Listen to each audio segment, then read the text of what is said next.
Hey, everybody's here. Jack, how is your knee doing? Not great. I finally managed to secure a physical therapy appointment, which I'm going to after this class. Wow. So what happened? I don't know. I don't know, but it was aggravated by traipsing around Yeah. Buddhist and Hindu ruins in Indonesia. Oh, So it's before and now I haven't had any knee problems, but now I do. well, they're I probably might the have most. torqued it or something. I'm not Yeah, sure. yeah, it probably what happened. Yeah, knee problems are probably the most common At problem our there age, is. But what's that, Catherine? at our age, Yeah, unfortunately, huh? Annie and I tease each other, uh, but we're like old trees. We're like old trees with a few broken branches and some knobs and all kinds of funny things growing on us. And what are you going to do? Okay, so we're working on the Huanyan Qigong series. And I'm sorry, I don't remember who has gotten what, but I think all you guys were here for the three Danchens open and close. If not, you can look at the recording. So let's do, maybe we can do moves 8 and 9 today. Um,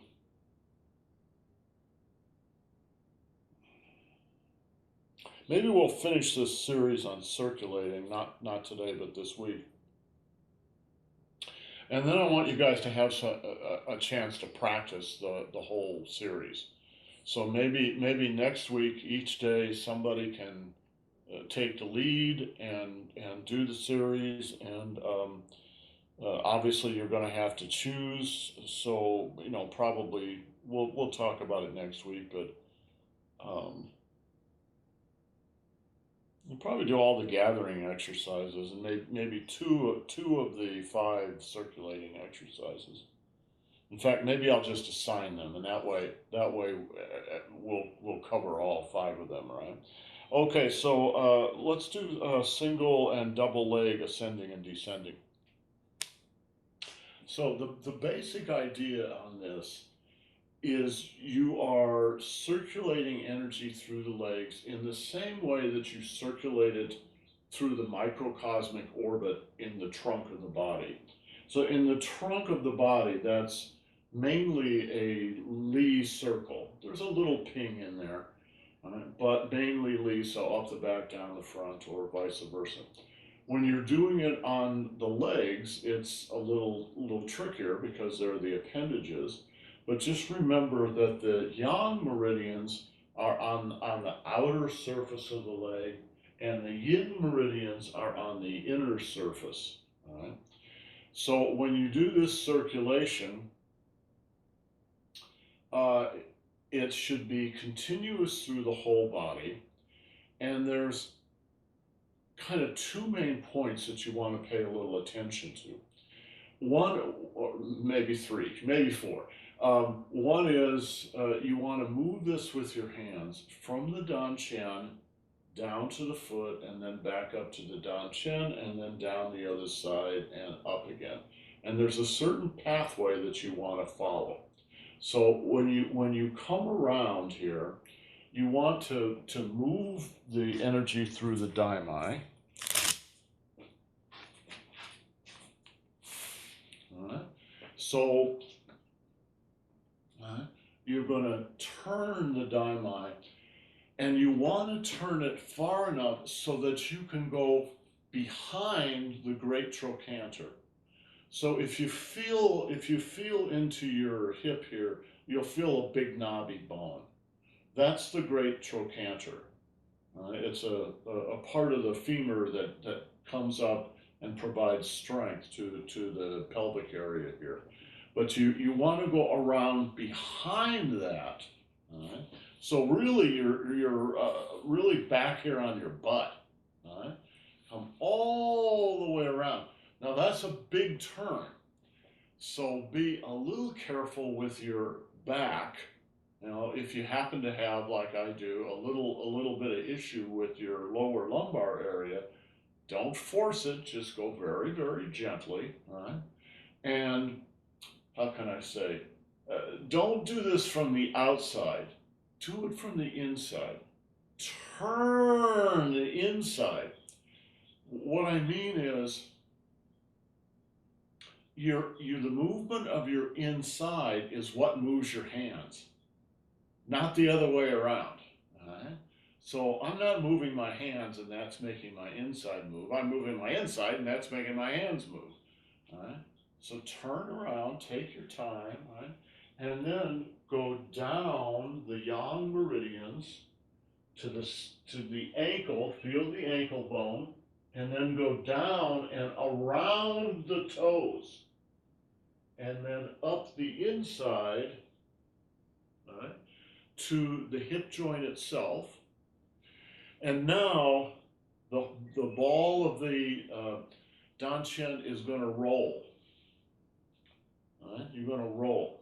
Now, you know that when you go from one foot to the other, you really shouldn't lift all your chi up. So the trick to doing this is, even though we are going to go over a little bit and even a little bit up into the Tanjong,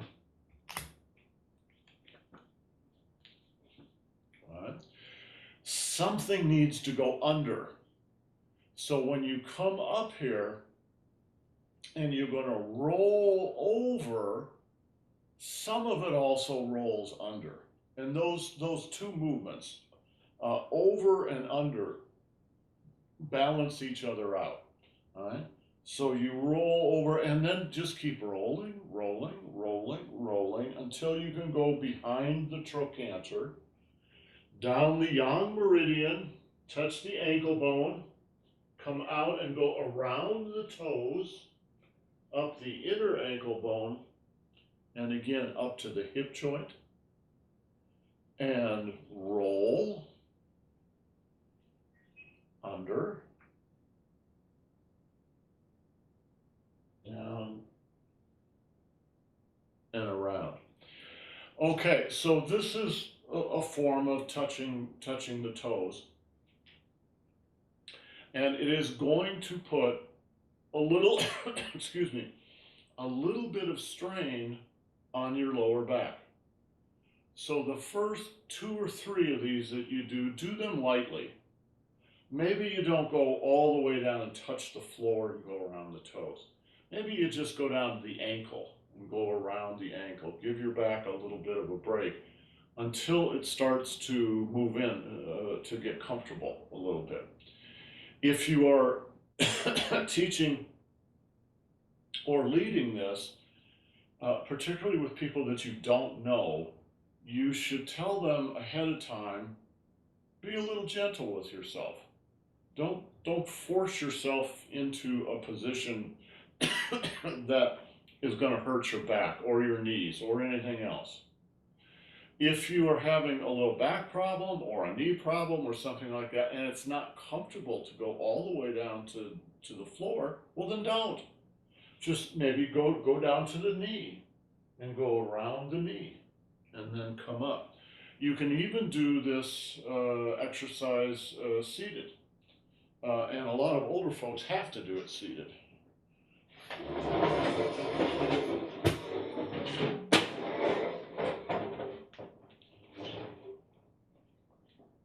All right. So you just be very gentle.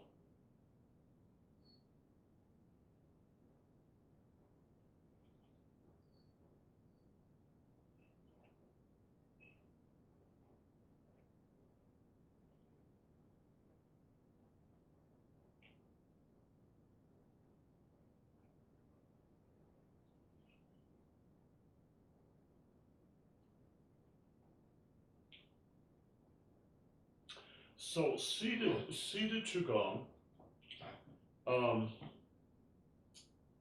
is a real thing, because a lot of people can't even do standing Qigong, because because because of body problems, back problems, knee problems, all kinds of problems, right?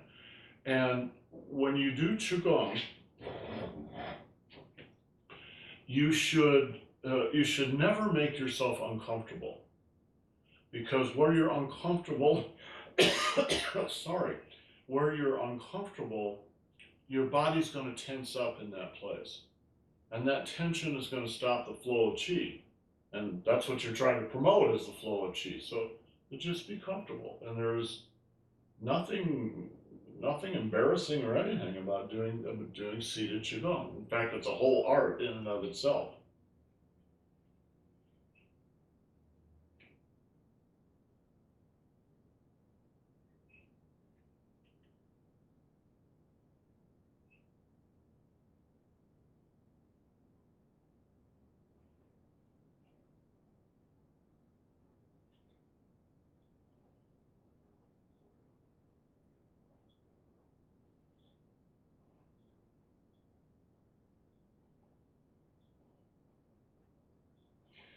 So one of the advantages to doing seated qigong, and it's a good thing to do once in a while, um, is it will bring you into a different relationship with your body, because you are really restricting certain things, and that makes other things more you aware of other things. Right?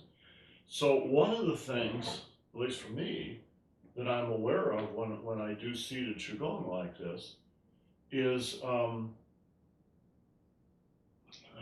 just the slowness of it. You can afford to be a little more slow when you're seated, because when you're standing and bending all the way to the ground, it's just a natural human thing to speed it up a little bit to get it over with, because it takes some real effort to go all the way down to your toes and back up again, and that's just what we do. But when you're seated, now when I sit, I'm not sitting back in the chair. Right? I'm sitting forward, right? So that my back is straight, my knees are and my shins are straight to the ground, and it's comfortable. But I'm not sitting clear back in the chair like this. Right? So if you do it, or you're leading other people in doing it, you might encourage them to do that. Right? But because this is so soft, you can really slow down, and that's a real advantage. Right? When you slow down and pay attention, you're gonna be in a different relationship with your body.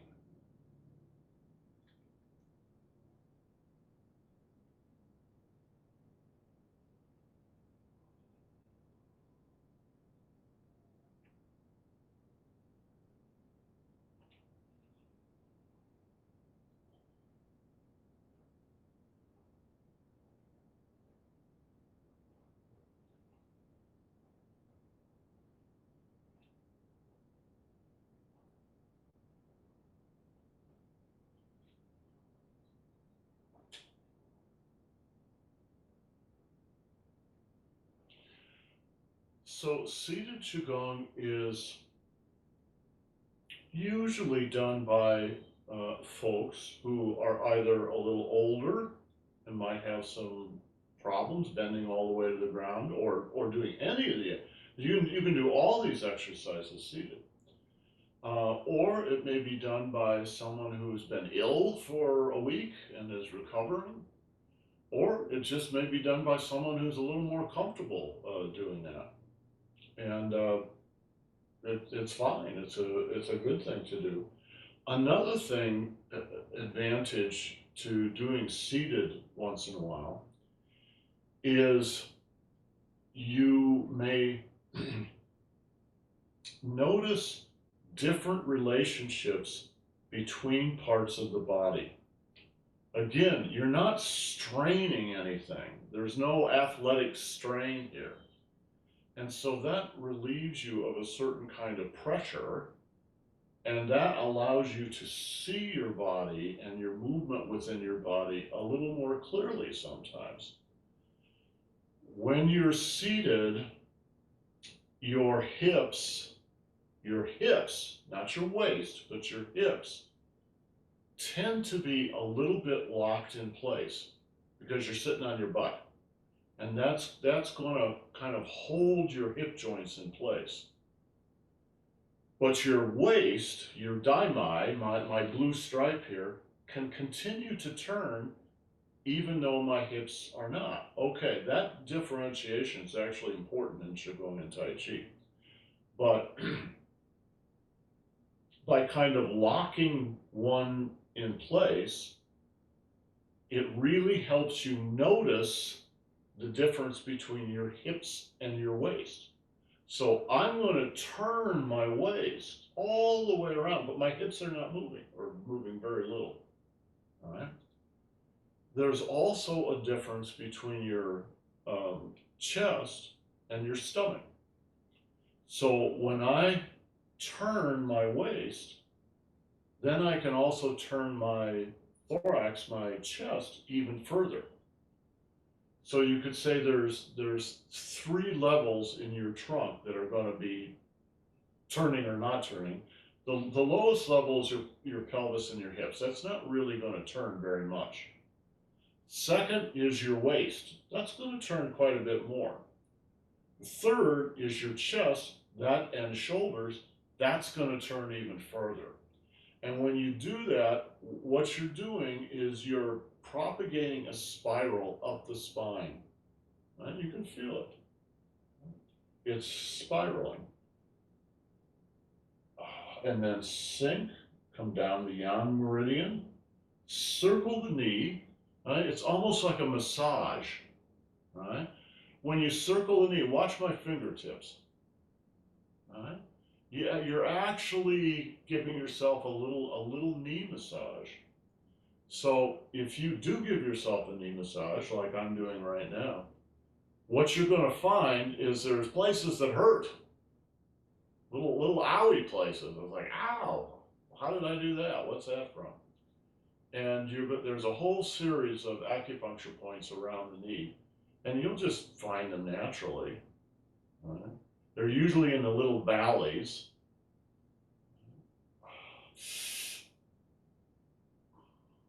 Right? Now right here, there's a real sore spot. What's that from?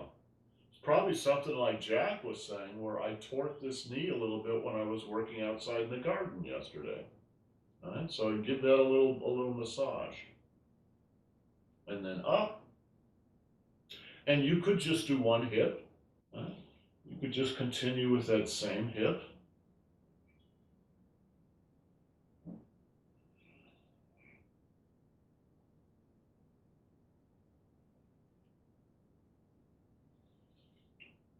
Or you can follow our pattern and switch to the other side.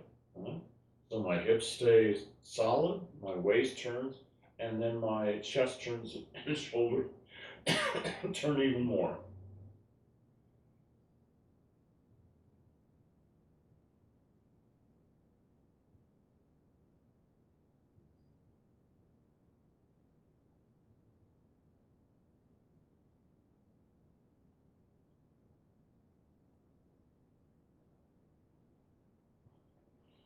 You can do both legs.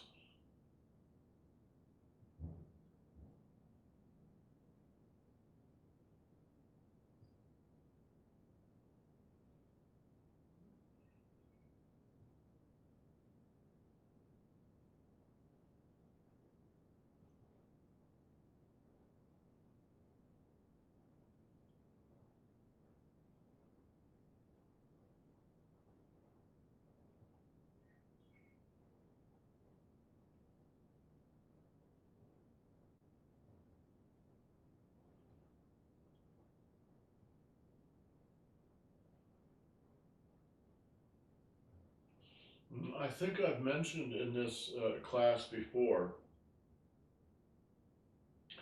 Tai Chi tends to put quite a bit of pressure on your knees.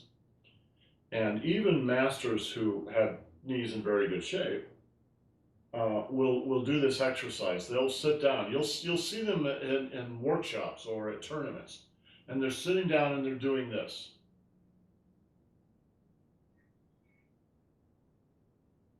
Giving themselves a knee massage. So it's just a little TLC. It's taking care of your own body.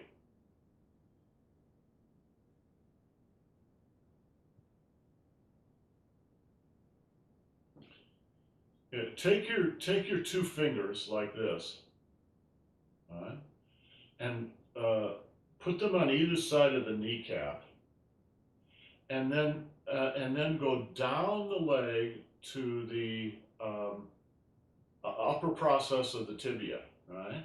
And then on either side of that, it's kind of fluted as it comes up and then it spreads out. On either side, there's a little valley, right? Massage down into that valley.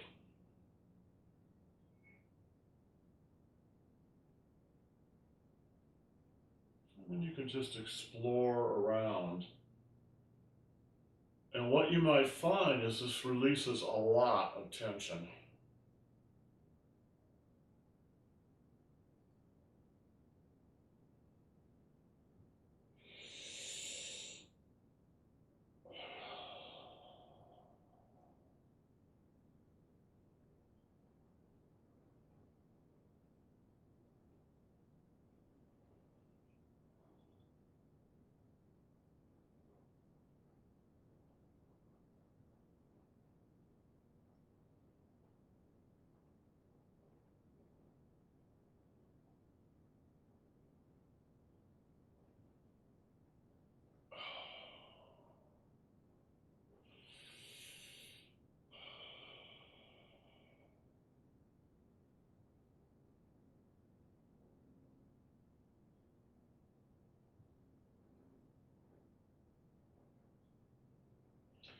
So when you do Qigong, HUNY0UAN Qigong, or any of the Qigongs, like we're doing, I'm standing, for instance, on concrete. I don't know what you guys are standing on, but you're going to be standing on a hard floor. And you don't think about that, but in fact, if you're standing up and you're exercising for an hour, that takes a lot of energy, right? And so you do not relax as much as perhaps you ought to relax from time to time. So doing a little seated qigong and self massage is a great idea once in a while. Okay, I'm going to put my chair back here.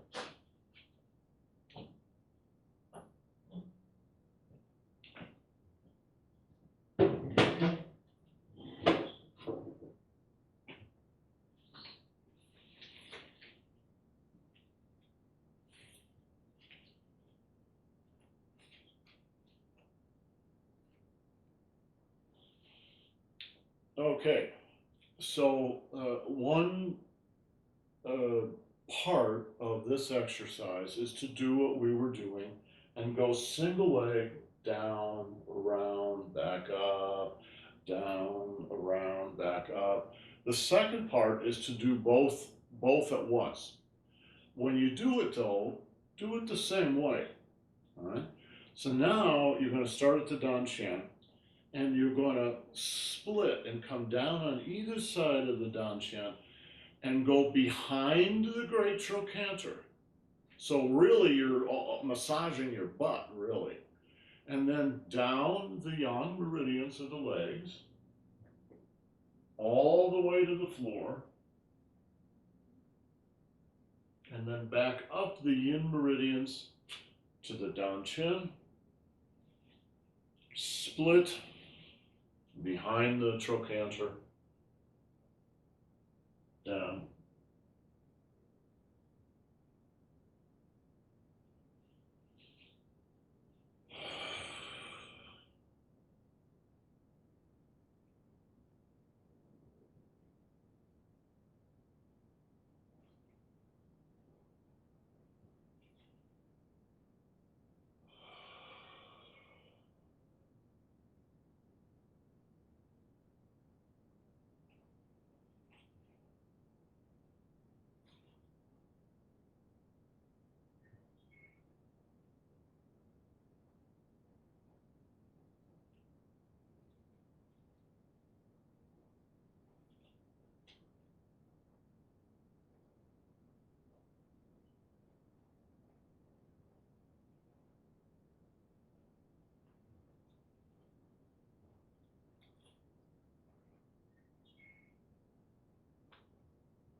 Okay, so two things here, and this applies not just to this part, but to the first part too. One is do this slow, do it gentle. Again, you don't have to go all the way down to the floor if that's not comfortable. Just go down to your knees.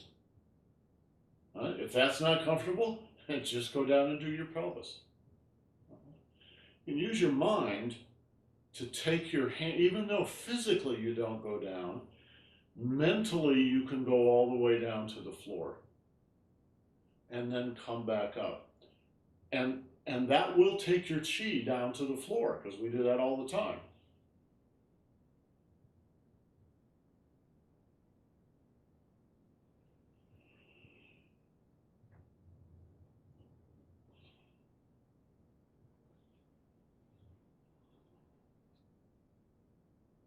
Second thing is your breathing technique. The breathing technique is basically always the same for every routine. When you're bringing energy up toward the dantian or down toward the ten, you're bringing energy into the dantian, you breathe in. When the energy is going away from the dantian, you breathe out. So,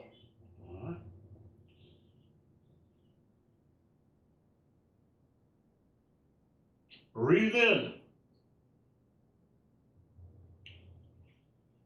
and breathe out.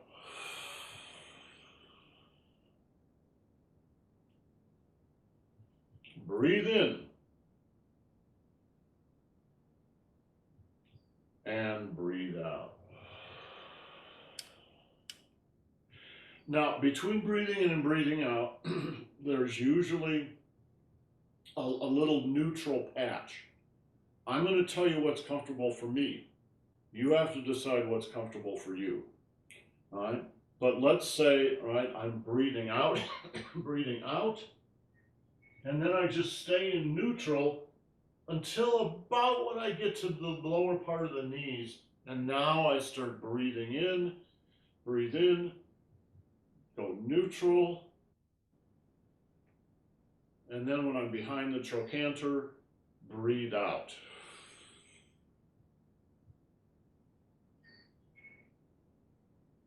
Breathe in, breathe out. So I haven't really thought about this before, I just do it. But basically, for me, the inhale and the exhale happens when I'm on the thighs, not the lower part of the leg. That's the neutral zone, right? This also is a neutral zone. Right? So as I'm coming down the thighs, breathe out.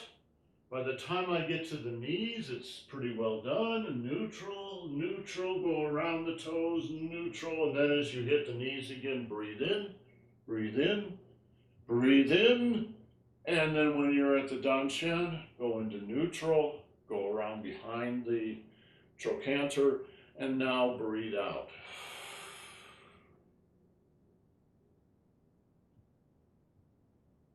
Breathe in, breathe out.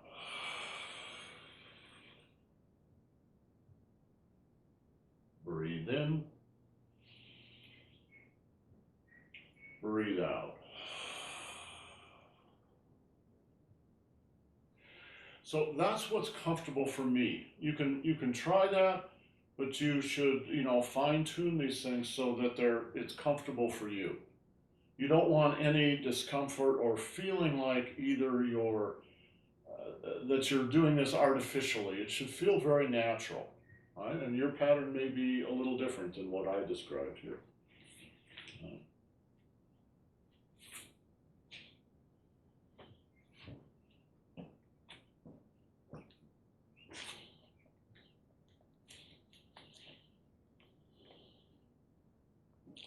Well, the other one is the belt meridian grinding, and we can talk about that because we've done that so much. We can take 10 minutes here and do that.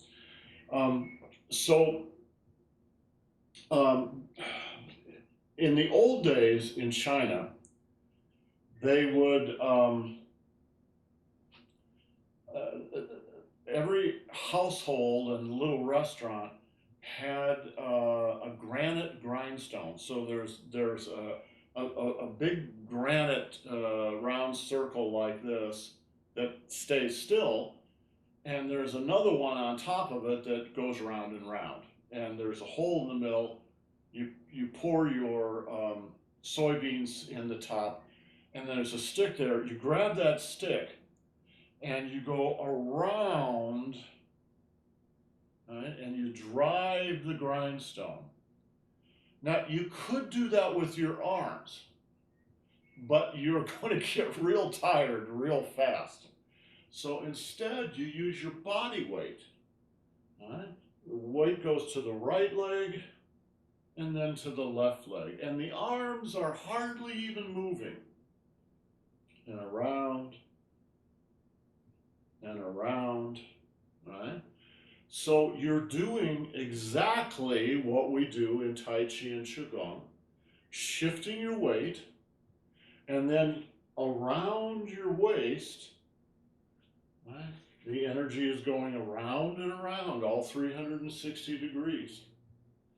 You could do this by pretending there's a stick there. Right? So you could do it like this.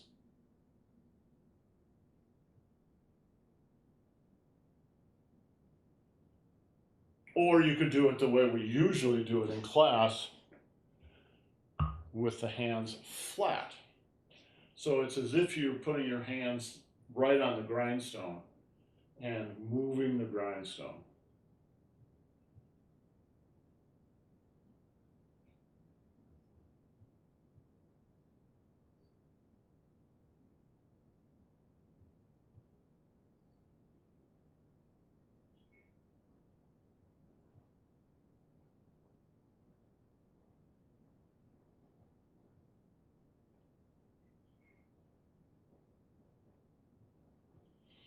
Okay, when you're doing that, your hands are going to describe a certain shape in space. And let me show you.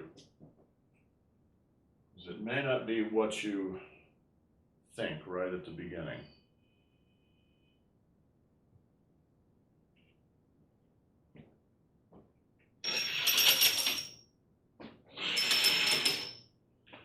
Okay, one natural way to think is not, we're going to be looking down on the top of my head.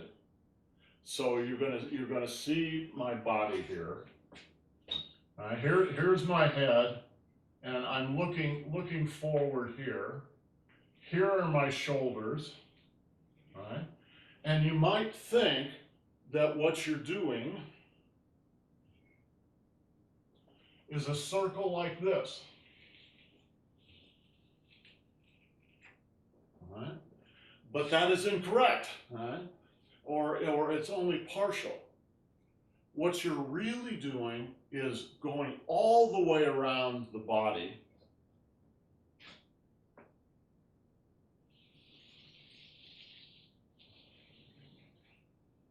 Right?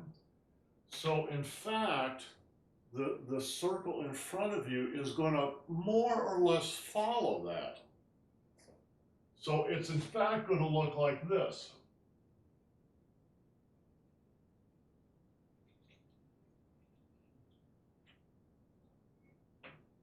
Right?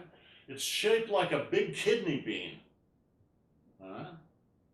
I hope does that make sense, Catherine? No? Look, what most people think you do is this, that you're just going in a circle.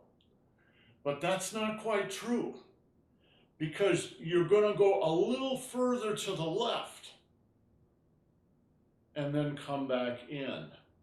And then you're going to pick it up on the right and come around. That's not a circle. Yes, Catherine. But you in your mind you're going behind your back. Yes, but your physical body can't do that.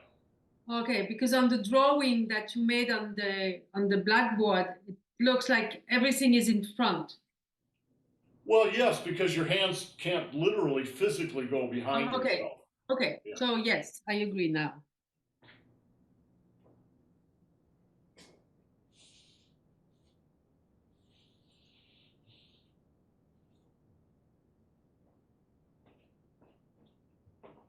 All right, so the pattern should be something like this.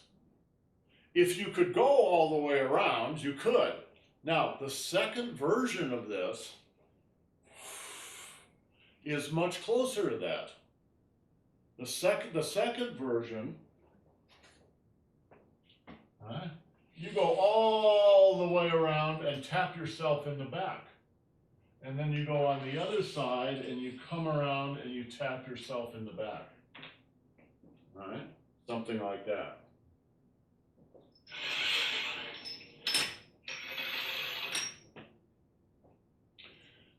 Maybe you could, one could reduce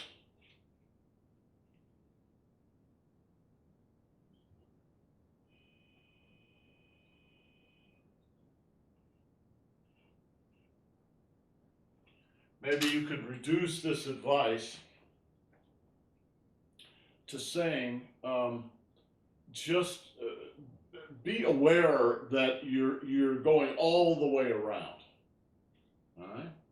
If you're just kind of going the light version, you go around to the left and then come across the belly and go around from the right. So you're not just thinking about in front of yourself, you're also thinking about behind yourself.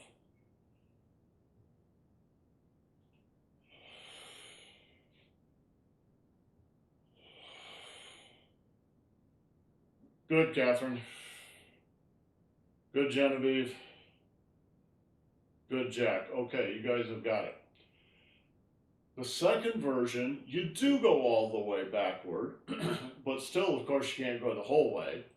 But I'm going to turn around and I'm going to do the second version, and I want you to watch what happens with my hands.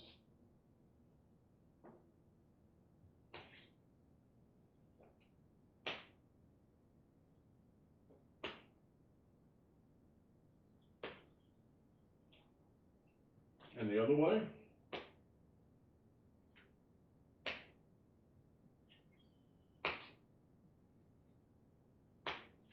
Okay, so I'm using the back of my hand to thump on the back of my hips.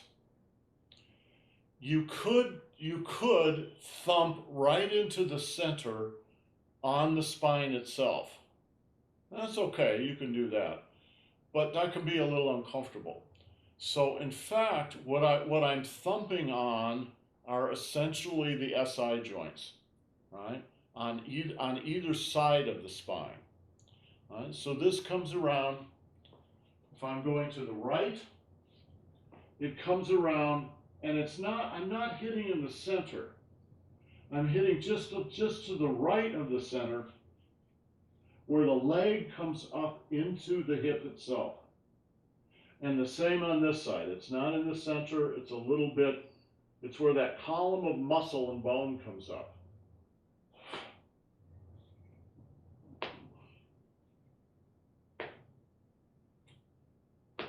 And the other side.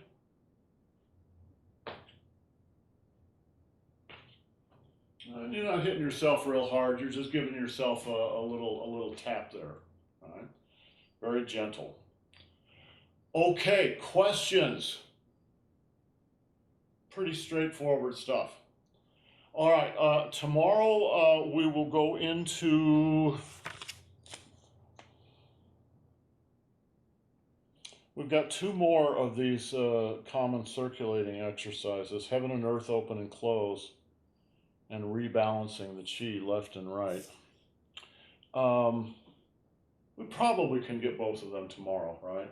And then we'll have most of the central part of this HUNY0UAN.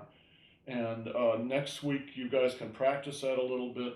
The week after we'll finish this sequence up because there's quite a bit of stuff in there.